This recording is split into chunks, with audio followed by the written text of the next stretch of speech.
Hello everyone, welcome to enlighten learning. आज हम discuss करने वाले हैं बिजनेस लॉ या फिर बिजनेस रेगुलेटरी फ्रेमवर्क का नेक्स्ट चैप्टर, जो कि आपका हो जाता है offer and acceptance. Offer and acceptance पे हम ऑलरेडी आपको 1 वीडियो लेक्चर प्रोवाइड कर चुके हैं। ये आपका पार्ट 2 हो जाता है ऑफर एंड एक्सेप्टेंस का। अगर आपने वो वीडियो नहीं देखी है तो मैं आई बटन पर लिंक प्रोवाइड कर दूंगी, आप प्लीज देख लीजिएगा। आज के इस लेक्चर में हम डिस्कस करने वाले हैं अबाउट एक्सेप्टेंस। एक्सेप्टेंस होती क्या है, कौन कौन से ऐसे एसेंशियल एलिमेंट है जिसके होना कंपलसरी हो जाता है एक एक्सेप्टेंस के लिए। ऑफर के बारे में हम ऑलरेडी डिटेल में लास्ट वीडियो में डिस्कस कर चुके हैं। अब इस वीडियो में हम केवल डिस्कस करेंगे अबाउट एक्सेप्टेंस। हम स्टार्ट करते हैं एग्जाम्पल से कि एक्सेप्टेंस है क्या। देखिए, एक पर्सन है वाई अपना रेडियो सेल करना चाहता है, तो उसने क्या किया, वाई ने ऑफर रखा एक्स को कि मैं अपना रेडियो आपको 500 रुपीज में सेल करना चाहता हूं, क्या आप उसे परचेज करना चाहेंगे?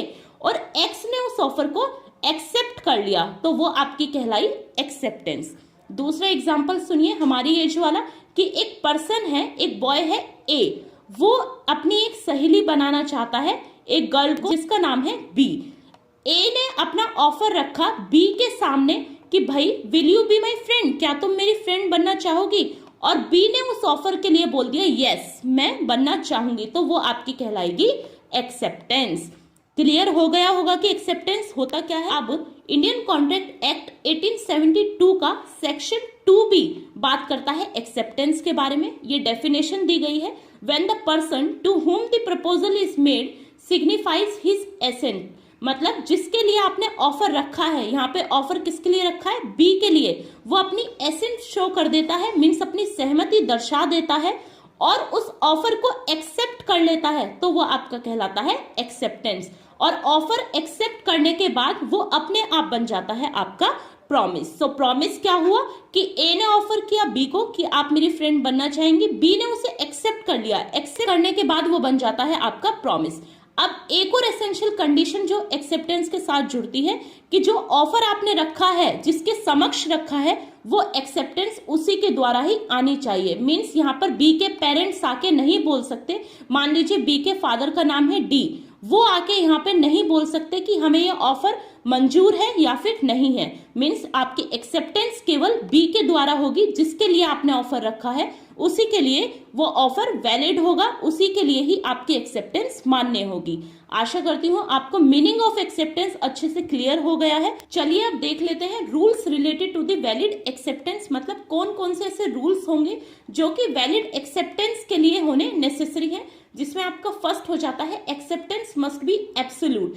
एब्सोल्यूट का मतलब ये होता है कि जिस लिए आपने ऑफर दिया है उसी मंशा से सेकंड पर्सन ने उस ऑफर को एक्सेप्ट किया है। जैसे कि वाई ने ऑफर किया एक्स को कि आप 500 रुपीज का रेडियो खरीदेंगे, एक्स ने भी उसे 500 रुपीज का रेडियो समझकर ही एक्सेप्ट किया है।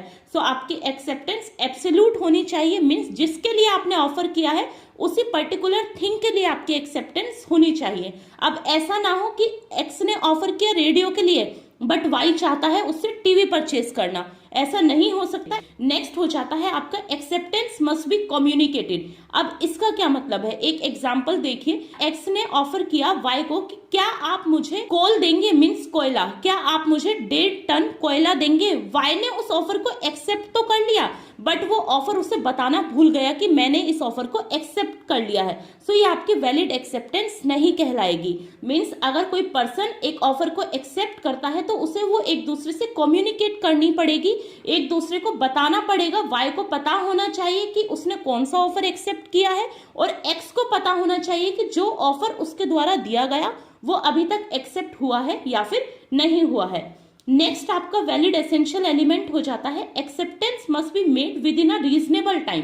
देखिए, जितना टाइम आपको मिला है ऑफर के साथ में उतने ही टाइम में आपको अपनी एक्सेप्टेंस देनी है। मींस एग्जांपल देखिए कि एक्स ने ऑफर किया था वाई को कि उसको कोल चाहिए, कोयला चाहिए और वो चाहिए उसे 5 दिन के अंदर अंदर, तो आपकी जो एक्सेप्टेंस है वो 5 डेज के अंदर अंदर ही हो जानी चाहिए। अगर आप 5 डेज में अपनी एक्सेप्टेंस नहीं देंगे तो एक्स अपना लॉस नहीं करेगा, वो किसी दूसरे पर्सन को सर्च करेगा अपने ऑफर के लिए। सो आपका एक्सेप्टेंस रीजनेबल टाइम में ही कंप्लीट होनी चाहिए। नेक्स्ट आपका एसेंशियल एलिमेंट बन जाता है acceptance must be given by the person to whom offer has been made. Means acceptance केवल उसी पर्सन के द्वारा दी जाएगी जिसके लिए ऑफर दिया गया है। मींस एक्स की एक्सेप्टेंस केवल वाई ही दे सकता है, वाई के बिहाफ पे कोई और एक्सेप्टेंस नहीं देगा। फॉर एग्जाम्पल कि एक्स ने ऑफर किया कि आप मुझे कोयला दें, अब वाई की वाइफ निकल के आई कि ठीक है हम आपको कोल दे देंगे, तो ऐसा नहीं होगा। एक्स ने जिसको ऑफर किया है वही उसे एक्सेप्ट करेगा। नेक्स्ट हो जाता है silence can not be a mode of acceptance. ये आपका काफी इंपॉर्टेंट पॉइंट है, इसे ध्यान से समझिएगा। ये पॉइंट आपका बोलता है कि साइलेंस कोई भी मोड नहीं हो सकता एक्सेप्टेंस के लिए। फॉर एग्जाम्पल एक्स ने ऑफर किया वाई को कि मैं तुम्हें स्कूटर बेचूंगा, अगर तुमने मंडे तक रिप्लाई कर दिया तो ठीक है, अदरवाइज मैं तुम्हारी हाँ समझूंगा। अब वाई वो स्कूटर नहीं लेना चाहता तो उसने रिप्लाई ना ही यस में किया ना ही उसने नो में किया, वो भूल भी गया कि ऐसा कोई भी ऑफर उसके पास आया था। बट एक्स ने क्या किया, उसकी साइलेंस को हामी समझ लिया क्योंकि उसने मना भी नहीं किया। तो साइलेंस कोई मोड नहीं होगा आपके एक्सेप्टेंस का। ये सभी रूल्स हो जाते हैं जो कि वैलिड एक्सेप्टेंस के लिए कंपलसरी है। अगर आपकी एक्सेप्टेंस हो रही है तो इनके अगेंस्ट में नहीं होनी चाहिए। आशा करती हूँ एक्सेप्टेंस का टॉपिक आपको बिल्कुल क्लियर हो चुका होगा। If you like this video then please do like, share and subscribe. Thank you for watching this video guys.